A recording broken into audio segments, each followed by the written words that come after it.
I have decided that I am no longer going to identify as a bookworm. Instead, I'm going to identify as a dragon book hoarder who sits upon his hoard and just relishes in his collection.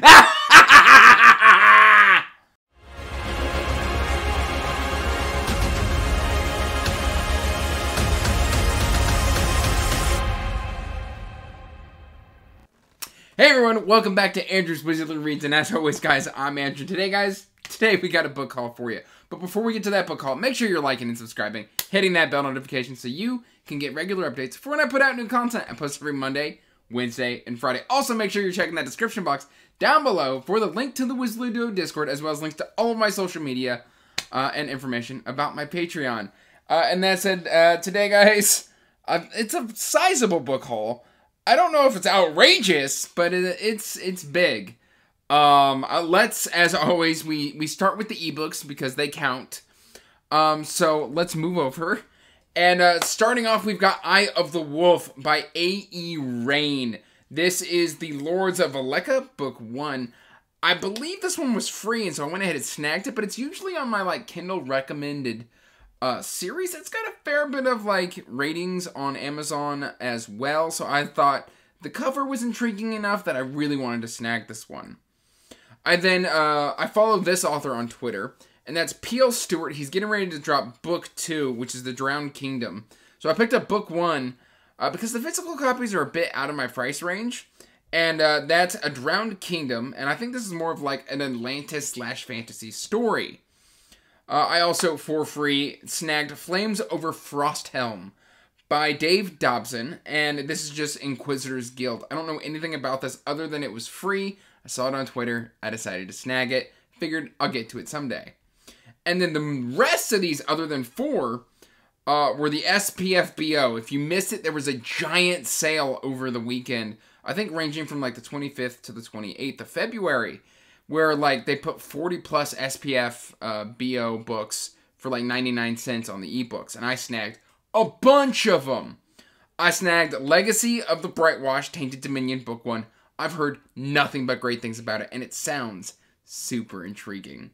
I then snagged, purely off of the cover, because it's Flintlock, A Sea of Broken Glass, a dark Flintlock fantasy is how it's sold. The Lady in Darkness, book 1. By Sonia M. Black. That cover is stunning!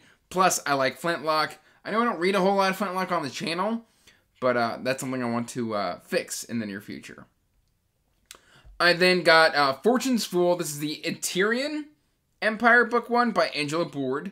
It's a great cover. It sounds interesting. I know it's a big book because I've seen physical copies of this thing on Twitter and Instagram and things of that nature, and it's a chunker, but I'll get to it eventually.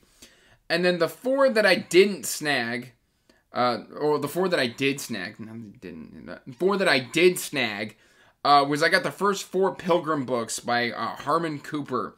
And this is another progression fantasy series that I've heard a lot of great things about. And they were all free. I think book 5 is getting ready to come out, or no, book 5 is out. I think book 5 is out, and then book 6 is getting ready to drop, or book 6 is available for pre-order, and book 5 is coming out. I'm not entirely sure. The covers look fantastic. I think it's more of an Asian-inspired progression fantasy, so I was all over that. And of course, that's not all. I also picked up book 1 and book 2 of The Brotherhood of the Eagle by Tim Hardy. I then picked up the first 3 books in the Raiden Catcher's Ballad, which has been on my radar for 6 months, and physical copies were expensive, but the ebooks, I got all 3 ebooks for $6, and that is Symphony of the Wind, which, great cover, by the way, Wrath of Storms, then Choir of the Damned for book 3, and I think that's all of my ebook purchases. Those are all of the ebook purchases, a lot less than last month, so we're doing better. Alright, now that we're done with all of the ebooks, let's start talking physical copies. Alright, so currently I am making my way through the Draenei Saga by David Gemmell. I absolutely love this heroic fantasy story. I believe this is book 8, Winter Warriors, which, I love this. So far, I'm 4 books in. I'm just kind of slotting them in as I can go. It's great kind of fantasy, classic covers. It says cover art by Royo. I don't know who that is, but he does great classic fantasy covers. So yes, these are all really short, just great kind of slot 'em in books. I then picked up Steal the Sky by Megan O'Keefe. This is put out by Angry Robots. So this is like a 2021 like reprint because Megan's done a trilogy through Orbit that I know of. And yeah, this is, I believe, her first published work that they're just kind of repackaging and reselling to you. And yeah, I recently discovered that there was just a whole bunch of Angry Robot recommendations in the back there, and I wish I had not opened the back of this book, because now I've got more books that I want to add to the TBR! Yay! But this is kind of like, it's an epic fantasy, steampunk like Firefly. Steal an airship and get out of town. Easy, right? Of course it would be, if the airship didn't belong to a bloodthirsty commodore in the middle of a coup. Sounds fantastic. This is more of just like a cover buy because it sounded kind of cool. I've got my receipt still in the book. And I got this at Half Price Books. This is The Wolves of London by Mark Morris. And what I thought was interesting about this is it's fantasy. This is the Obsidian Heart Book 1, but it says, Mark Morris is one of the finest horror writers at work today. That's by Clive Barker at the top. So I know that this is like an urban fantasy with a lot of horror elements, which I really kind of like. And I know there's 2 more books that I'm hoping to get here soon. That's Society of Blood and The Wraiths of War. But I think I'm going to give this a try first. It looks like it's set in London, you can tell, because it's got the Ferris wheel in the middle of the city, plus the bridge. I think this is... it says London on the cover, guys. Like, I'm sitting here trying to be all like, oh, look, I noticed the landmarks. It says London on the cover. I'm not special. I'm not clever. Don't pay attention to me. All right, and then I got a gift from my buddy Patrick. He sent me the second book in the Bobiverse, and that's For We Are Many by Dennis E. Taylor. I know there are currently 3 books out in this series. I've got the 3rd one on the way, but you are going to have to wait because that's going to be a part of my birthday book haul, which will be coming, I believe, in May or April or sometime. Because, yeah, I'm like running a month behind on all my book hauls. Because, you know, I'm perpetually in the hole now when it comes to book hauls. Alright, and then this is entirely... I've actually got a few here that are entirely Bryce from Shelf Centered's fault. And I might as well just get them all set and ready to go. So I can just look at him and say, I blame you. Kind of all in one shot. And a lot of that... So 2 of these are Janie Wirtz books. So I got Curse of the Mistwraith, which is the first in her Wars of Light and Shadow. And then, or is it called the Alliance of Light? I think like Wars of Light and Shadow is either the sub-series or, I don't know. And then I got To Ride Hell's Chasm. This is like the old school trade paperback from like, what is this place called? Mashira Millen, which is like an out of print or an out of business like small printer who did a lot of like old small printings, but like they went out of business a long time ago. This thing is pristine. This has never been read. And guys, I didn't know when I purchased this, but I later found out Janie Wirtz does a lot of her own cover art, which is mind-blowing. Like, look at that. That's awesome. So she not only wrote it, she then did the artwork for it as well. So I got 2 Janie Wirtz books because of Bryce. It's all his fault. And then I got, what is this? This is called The Tyrants and Kings. And I got books 1, book 2, and book 3. So let's put them in order for you. I snagged these off of eBay in great shape. And that starts with Jackal of Nar. This is supposedly like military fantasy. The Grand Design. I actually love I think this one's my favorite. And then The Saints of the Sword. I'm starting to pick up a lot more mass market paperback just because it's more cost efficient. And yeah, as long as I don't crack the spine, they look good on the shelf. So we're gonna see how that continues along. This is my buddy Jake's fault.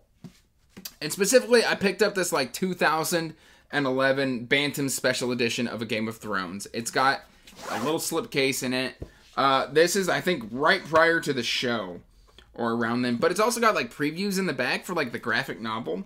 So it's got some really interesting like art in the back. It's got like art concepts. Where is that? There's a couple pages of concept art in here as well. The joys of being left-handed. There we go. So some of that right there. It's very nicely bound, very good condition. Like, I don't think it was ever read. And, yeah, I absolutely love this. It's blue. Blue's my favorite color. And, it's going to look good on the shelf. So, Jake has been harping on me, because I don't usually like Game of Thrones, but I figured I'd give it a shot. And then my wife was kind enough to let me go ahead and snag this gorgeous edition of John Carter of Mars that I saw at Half Price Books.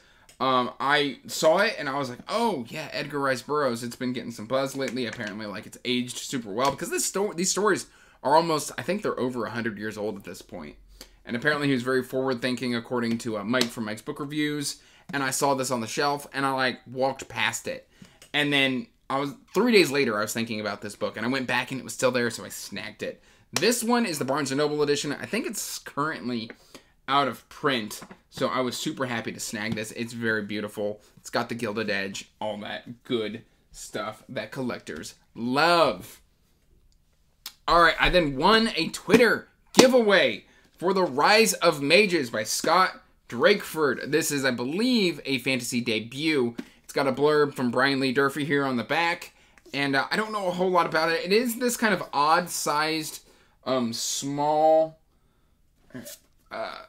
sort of trade hardcover, almost. So, like, if this is trade paperback, this is kind of like a trade hardcover size. So it is a bit smaller, but, I mean, it is a gorgeous book. Again, very blue, black, and white. I love that. And, yeah, I'm excited to get to this one. Alright, I then repurchased Jade City. I finally got a real Jade City hardcover. I think they did a third printing on them or something like that. So I've officially gone through 4 copies of this book just to get this one. So, yes, I repurchased this one. I just figured I would say I finally have a real one. And then due to the passing of Anne Rice, I decided I wanted to try her work. And so I picked up The Mummy or Ramses the Damned. It's not a great kind of title, but at the same time, like, it sounds really interesting. Reawakened in opulent Edwardian London, he becomes Dr. Ramsay. Or it says Ramses the Great lives. Reawakened in opulent Edwardian London, he becomes Dr. Ramsay, expert in Egyptology and a group of jaded aristocrats with strange appetites to appease. And it sounds like a mummy kind of came back and then just fit himself into Edwardian society. That sounds kind of interesting. Alright, I then picked up, speaking of Jade City, I also scored the hardcover for Jade Legacy. I am super excited to read this series. It gets so much buzz, so I'm hoping that it lives up to the hype. Alright, I'm just putting books wherever I can. Okay, these 3 come from, based off of the recommendation. I'm going to go ahead and link this up on the cards. This was on Why You Should Read the World of the Five Gods. My buddy Owen from Owen Edwards did a Why You Should Read on this, and it just sounds amazing. And so I decided to pick up the trilogy and give it a whirl. So I went ahead and picked up Lewis McMaster Bejeweled's The Hallowed Hunt, Paladin of Souls, and The Curse of Shalion. I don't know a whole lot about these other than the fact that he said they're super underrated. Basically, she's an award-winning author, but, like, she fits kind of in a weird sort of, like, because she's not exactly hyped because it's kind of older fantasy, but it's also, like, award-winning fantasy, and so it's just kind of in a weird common ground where not a lot of people are talking about this series, and for that reason, like, I wanted to pick it up. Like, award-winning, but, like, underhyped? Yes, please. I want to hear about that. Alright, we are actually approaching the end of the book haul here. I went ahead, this is just, I need to stop buying KJ Parker books when I've not read any KJ Parker books. But I went ahead and I picked up the Engineer trilogy. That's book 1, Devices and Desires. Book 2, Evil for Evil. And book 3, The Escapement. These are supposedly really, really dark, depressing stories. But, I mean, I just keep hearing so much about KJ Parker that I just keep buying his books based off of recommendations without ever having read any of them. Alright, I've got 3 more books here to show you. And I picked up the first watch. This is kind of a battered copy, but the first watch by Dale Lucas. And this is Live by the Law or Die by the Sword. And if you look at the cover, it's like a dragon with a badge and swords and a crown. Like, it sounds cool. This is kind of giving me vibes of the City Watch.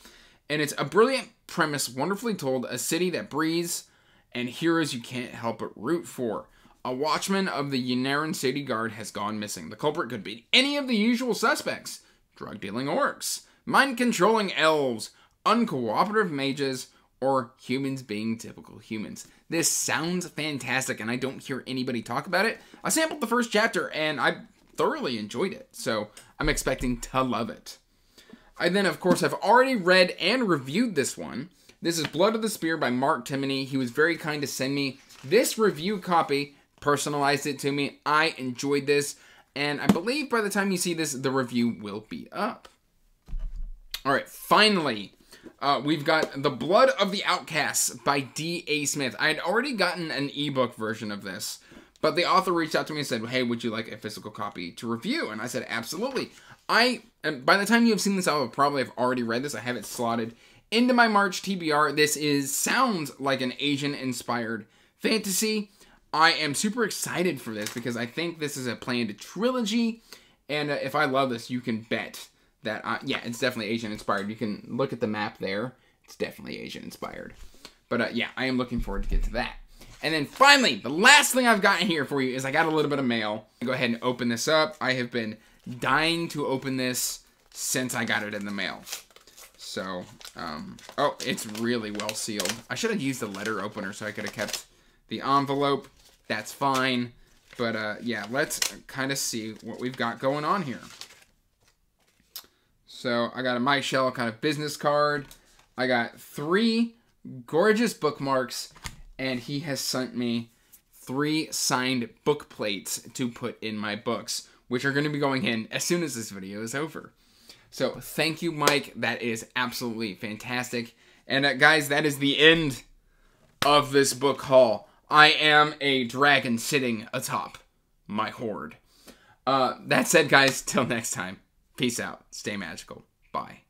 And as always, I want to give a huge thank you to my patrons.